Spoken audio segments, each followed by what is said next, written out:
Hello, and welcome back to my channel. This is US History Through Dutch Eyes.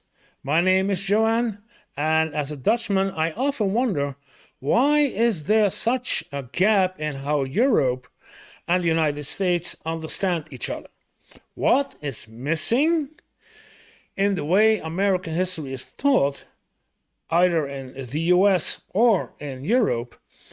And to find this out, I dive into the American history, and if you want to join me, and make sure that you like and subscribe, and then you can help me to make this channel grow, and let's build a better understanding between Europe and the US.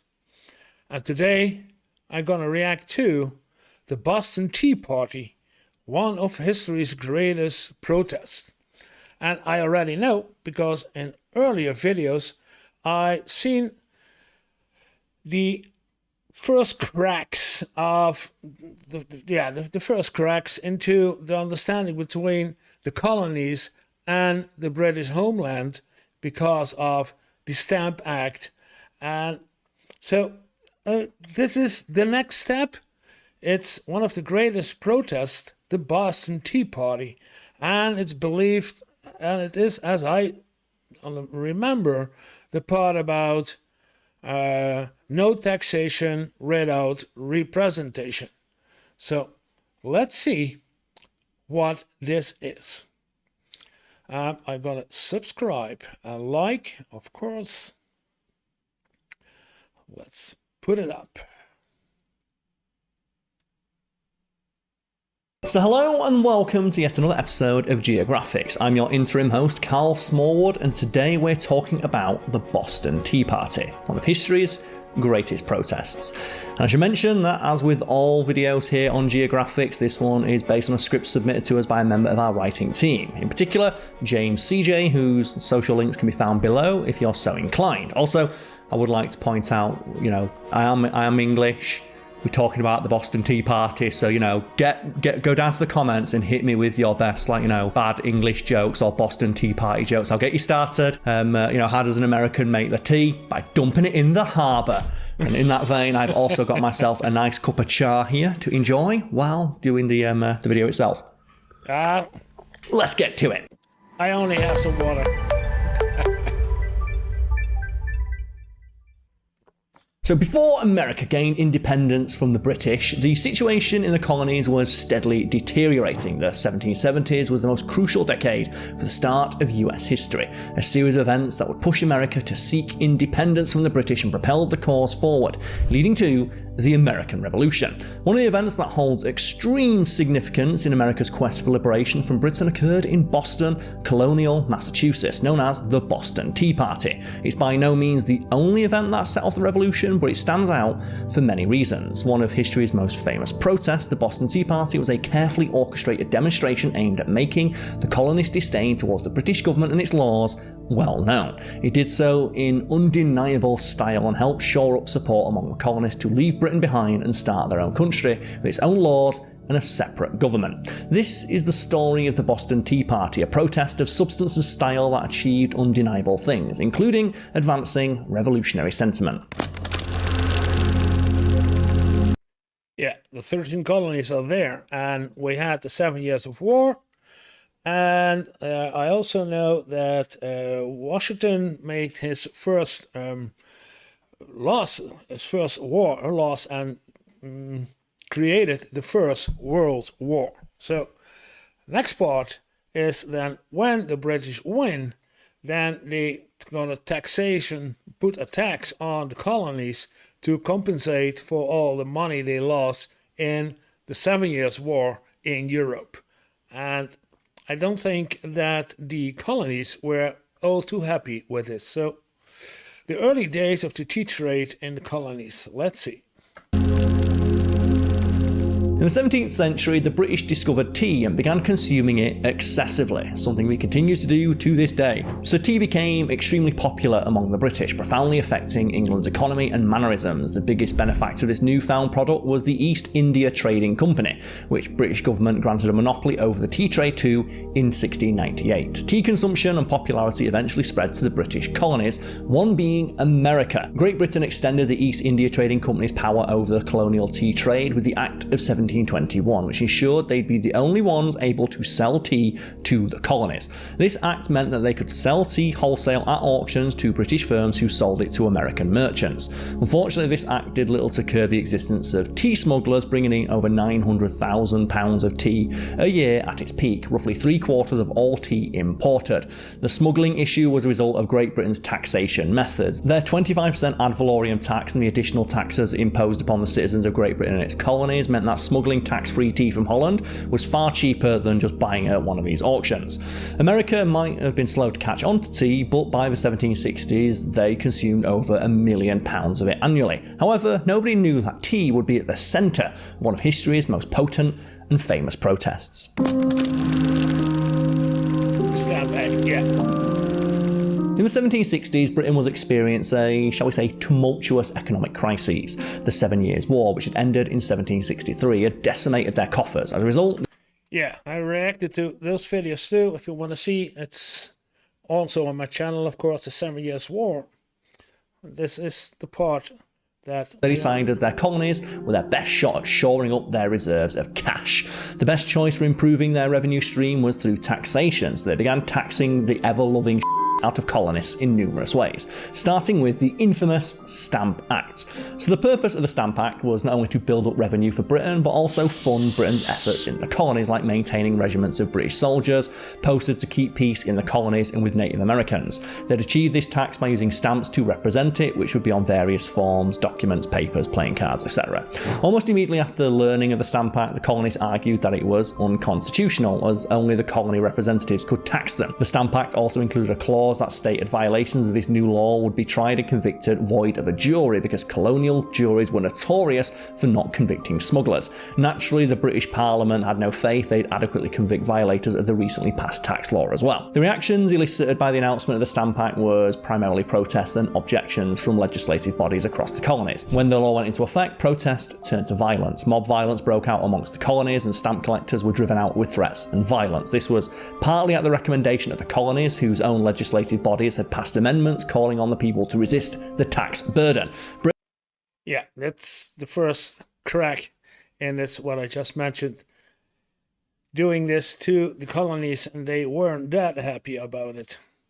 And they traded also with the Dutch. Still, the Dutch are in in the ports, but yeah, they tried to make this happen in a way that the colonies only could trade with the British ships and not with the Dutch ships. And that's what I understand that the Stamp Act was also meant to do. Britain eventually caved while the law was passed in 1765. It was repealed less than a year later. This was also around when the Sons of Liberty formed, which would become the masterminds behind the Boston Tea Party. Under their command, a mob tore through Boston with an effigy of the stamp distributor, which they proceeded to hang from a tree and then behead. They then ransacked the stamp collector's home and forced him to agree to resign from his post, which I imagine was really easy to do when you can point outside to the baying mob cutting off an effigy of you's head that's hung from a tree. Britain had created its own downfall, but in fairness, that was the case long before the Stamp Act. Hey! After repealing the Stamp Act, the British Empire reaffirmed its power to pass any laws on the colonists they saw fit. The problem was that the colonists had made it apparent that they had all the power. Because the Sons of Liberty's efforts in getting the majority of the stamp distributors and collectors to resign, their ability to stop stamp papers from being discharged from the ship's cargoes, the burning of stamps they had collected, and mass protests, they made it impossible for the Act to ever be implemented. This was an issue that was only the beginning, and it would fester for a decade before detonating in Britain's face. The Townshend Act. With the downfall of the Stamp Act, Britain was ready to show the colonists that it could impose its authority over them however it saw fit. Named after Charles Townshend, the British Chancellor of the Exchequer, the Townshend Acts were a series of acts with each having a different part to play in Britain imposing of laws and taxes on the colonists. The laws were in response to Benjamin Franklin's declaration that the colonies intended to start manufacturing goods to avoid paying the high duties on imports. The primary purpose of the acts, at least the advertised purpose, was to raise revenue, but Townshend saw this as an opportunity to remodel the colonies and their local governments to better suit the needs of Great Britain. All of the acts were passed throughout 1767, with the first act being the Quartering Act, which required local governments to foot the bill for British presence in the colonies through taxation. The Revenue Act came next, the tax on certain imports to raise money for the British Treasury. This was the most important of the series of laws, as it implemented a tax on items like china, lead, glass, paper, paint, and of course, tea. It's estimated that the import duties would generate well in excess of £40,000 in revenue, primarily from tea. The Commissioners of Customs Act of 1767 came into effect to enforce the Commissioners of Customs Act. There were 3 acts, so one after the other. He's talking about the Quartering Act, the Quartering Act, and then the Commissioners of Customs Act.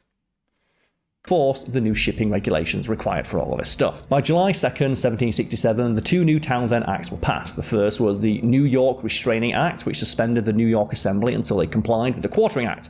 The second act was the Indemnity Act, which reduced the East India Company's tax burden on tea. Wait, he's going way too fast. Regulations required for all of this stuff. By July 2nd, 1767, the 2 new Townshend Acts were passed. The first was the New York Restraining Act, which former New Amsterdam, now New York, yeah. Suspended the New York Assembly until they complied with the Quartering Act. The second act was the Indemnity Act, which reduced the East India Company's tax burden on tea importing, making it cheaper for them to sell. The final act was the Vice Admiralty Court Act of 1768. This act focused on prosecuting smugglers, giving Admiralty courts jurisdiction over all customs violations. This took the power away from colonial courts and meant that the Crown-appointed judges were the sole deciders of a custom violator's fate. And just to stick the boot in, they made it exceedingly difficult for those accused of this crime to be found innocent, with only 3 courts available in Charleston, Philadelphia, and Boston, to which the defendants had to pay to go to out of their own pocket. And if they didn't appear, they were found guilty by default. Okay. Oh, shit. If you can't pay, you're guilty. Oh, man. The combination of these laws started mass protests throughout the colonies, with one getting extremely violent. I can imagine. Oh, yes. Yeah. The right in New Amsterdam, they had no right to assembly until they were in the Quarter Act, in a line with the Quarter Act. So, the Boston Massacre. As one might imagine, the response to the Townshend Acts was volatile. The first of these acts only went into effect on November 20th, 1767, but the British Parliament had already angered colonists with the recently passed Declaratory Act of 1766. This stated that British Parliament had the same power over the colonies as they did back in Great Britain regarding taxation. And of all the words I mispronounced there, I mispronounced the name of the country in which I live.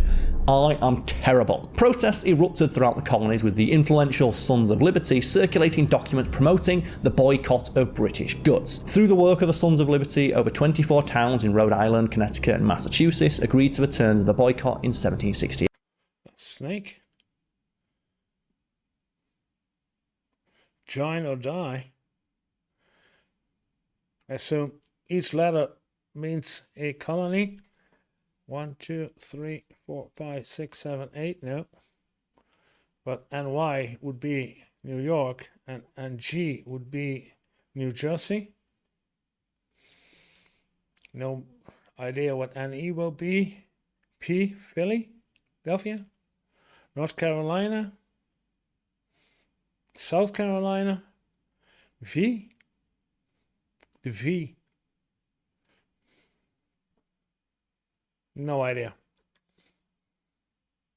New York eventually joined the boycott, and non-essential goods weren't imported from Britain for over a year. By now, it was blatantly clear that the tensions had been riding high for several years between the colonists and the British. In response to the disobedience to these various acts, more troops were sent to Boston, resulting in over 2,000 troops policing a city of just 16,000. The soldiers attempted to enforce these various laws passed by the British, thus creating ever yet more friction with the colonists. Eventually, protests, vandalising of stores selling British goods, and intimidation against merchants and customers became fairly common occurrences. Things finally boiled over and resulted in a more horrific event that changed the course of history: the Boston Massacre. Before the massacre, though, an incident on February 22nd, 1770 would lead to an altercation that set the stage for the forthcoming historic massacre. The incident occurred when a group of patriots went after a loyalist store. In an attempt to break up the mob, a customs officer fired a gun through a window of his home, killing an 11-year-old boy called Christopher Sadie. Killing an 11-year-old boy. That does hurt. Oh. Yeah? Which only made matters worse. A few days later, another fight broke out between soldiers and local workers, and while this didn't end in severe bloodshed, it was a precursor to something far worse. On a snowy night, March 5th, 1770, one lone soldier was guarding the King's money, stored inside the customs house on the aptly named King Street. Eventually, colonists came to the customs house throwing insults and threats of violence at Private Hugh White. It didn't take long for things to escalate, with White fighting back by striking a colonist with his bayonet. This caused the colonists to start pelting the soldiers with snowballs, stones, ice, and pretty much anything else they could get their hands on. Eventually, White called for backup until Captain Thomas Preston came with soldiers and surrounded the customs house. There was a slight pause as the fear of bloodshed became clear. Colonists were split, with some pleading to hold fire and others coaxing them into firing. Tempers flared and tensions continued to rise until all hell broke loose. Colonists began striking the soldiers with sticks and clubs, and a soldier fired his gun. Whether this was intentional or accidental is still unknown to this day. Regardless, as far as the soldiers were concerned, as the shot rang out, it permitted the other soldiers to open fire, killing 5 colonists in the process. The Boston Massacre had been fomenting for a while. Sure, it could have gone one of several different ways, but the main point was a fight between soldiers and the colonists, and it was a long time coming. As if it was needed, the Boston Massacre only fueled anti-British sentiment in the colonies. Yeah.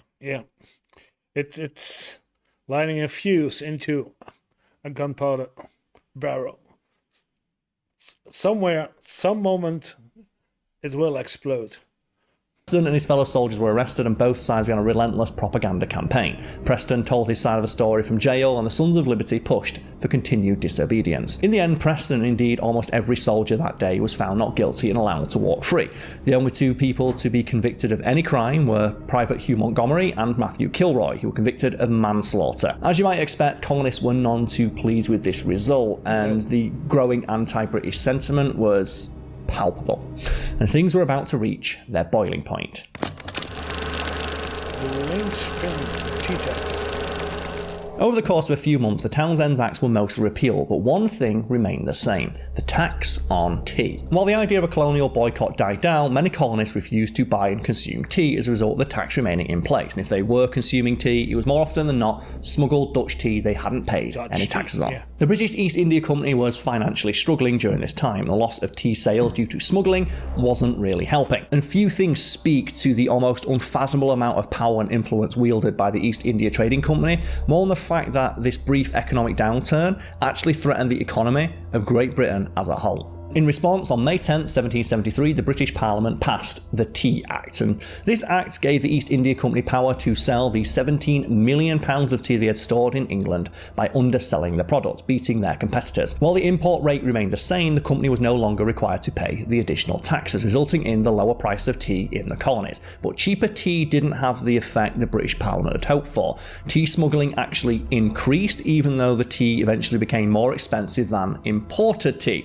But thanks to Samuel Adams and John Hancock, prolific smugglers and ardent protesters against taxation without representation, colonists continued to buy smuggled tea just to stick it to the British. They actually paid more money just to stick it to us in Blighty, which, you know what? Respect. The Sons of Liberty. The Sons of Liberty was an interesting patriot paramilitary political organisation whose origins remain relatively unknown even to this day. However, they began during the aftermath of the Stamp Act passing. There were many chapters throughout the colonies. However, the Boston chapter might be one of the most impactful and influential to American history. Made up of notable historical figures like the aforementioned Samuel Adams and John Hancock, they also included figures as noteworthy as Patrick Henry, Benedict Arnold, yes, that Benedict Arnold, Paul Revere, and more. The Boston chapter frequently met under a Liberty tree in the dark of night, and the Sons of Liberty had many big and small achievements in setting up and likely causing the American Revolution as a whole. They made the Stamp Act nearly impossible to implement and I wonder if you also want to talk about the Daughters of Liberty, because I heard of them too. Instigated disdain for the British. Of course, us Brits have a tendency to make that part quite easy. Building up to the infamous Boston Tea Party, the Sons of Liberty, led by Sam Adams, rallied against the docking of the Dartmouth, which was an East India Company ship carrying tea set to arrive in Griffin's Wharf. By December 16th, 1773, Dartmouth was accompanied by Eleanor and Beaver, two other vessels, all carrying tea from China. Despite the colonists voting to refuse to pay taxes on the tea, allowing the tea to be unloaded, sold, stored, or used in the colonies, Governor Thomas Hutchinson refused to let the ship leave until the tea tariff was paid and the tea was off the vessel. This only created more tension between colonists and the hands of power. This act of defiance from the governor in listening to his citizens gave the Sons of Liberty their biggest idea yet. They take direct action, just as they met under the Liberty Tree at night all those many times before.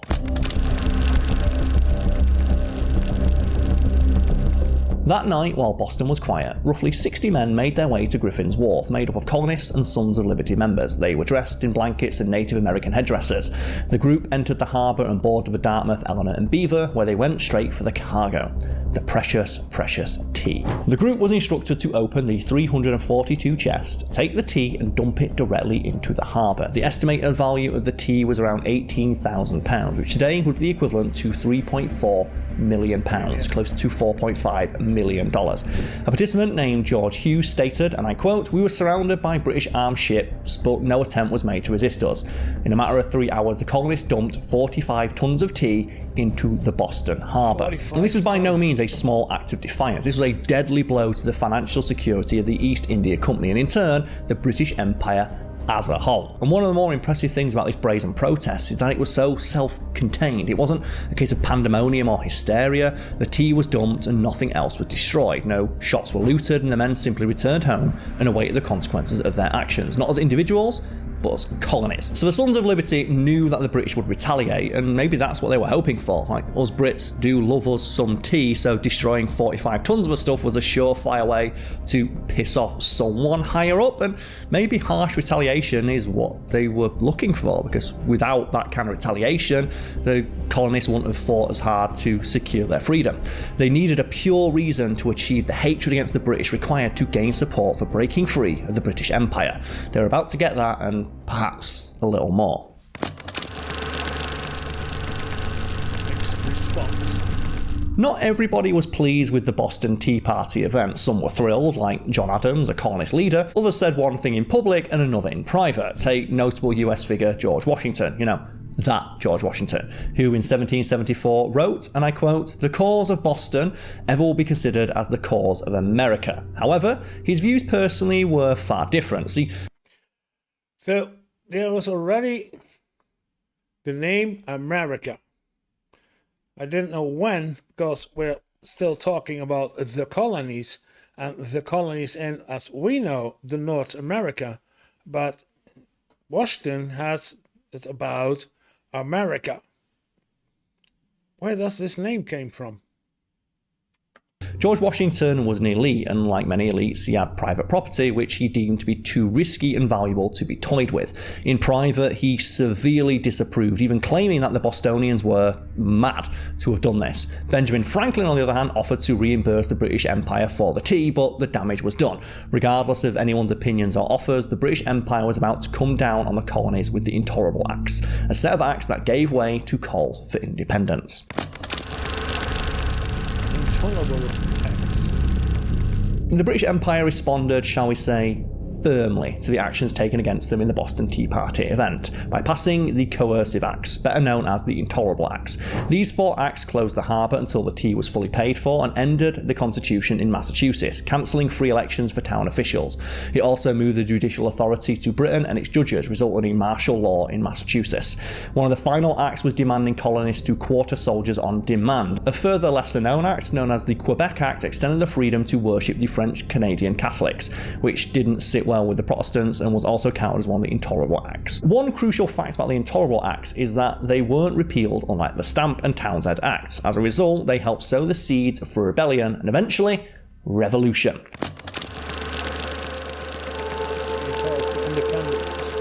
The response to the Intolerable Acts was volatile to say the least, far more volatile than the response to the prior acts. All of the colonies feared that while Massachusetts was taking the harsh punishment, it meant that Britain could do the same thing to them. As a result, all the colonies except for Georgia joined with Massachusetts in boycotting trade. These oppressive laws resulted in the meeting of the First Continental Congress, attended by numerous founding fathers along with people like George Washington. When the blockade commenced on June 1st, 1774, it meant nothing came into the Boston's port except supplies for the army and necessary goods like wheat and fuel. These acts were meant to bring Massachusetts to its knees and act as a cautionary tale for the other colonies. Unfortunately, they had very much the opposite effect on the colonies. The Intolerable Acts shifted public opinion far away from supporting the British Empire. There was even a second, lesser-known Boston Tea Party, which once again saw 60 Bostonians boarding a ship, this one called the Fortune, and dumping tea into the harbour again. This second, much smaller and less publicised protest only saw some 30 chests of tea being thrown into the harbour, but, don't mess with the classics, and it did have the secondary effect of inspiring similar actions in South Carolina, New York, and Maryland. This happened before the Continental Congress gathered. Still, it helped shore up support amongst the colonies to disobey the British and oppose their intense laws. Unfortunately, Britain had been inconsistent in their attempts at demonstrating its power, and they'd been creating a losing battle for well over a decade. The Continental Congress created the Declaration and Resolves by October 1774, censuring Britain for the Coercive Acts and demanding their repeal, establishing a boycott of British goods, declaring the right for the colonies to be independently governed, and rallied colonists to form a well-trained militia. Of course, Britain didn't back down, and within a matter of months in Lexington, the first shot was fired on the British, and the American Revolution began. Legacy with great consequences. Regardless of where anyone stands around the actions on December 16, 1773, they are part of the reason the United States exists today.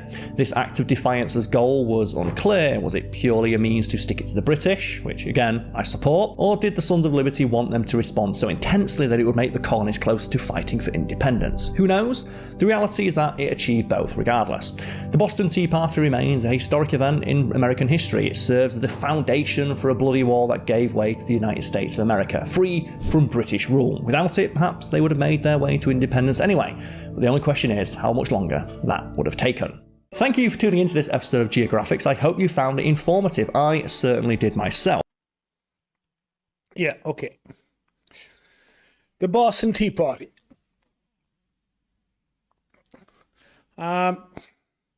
Leading into the start of the revolution, because of all those extra laws, all the acts that Great Britain put on the colonies and the taxes on their colonies, and the colonists did not respond very well to the increases of taxes and being pushed on the tea to pay for the tea also.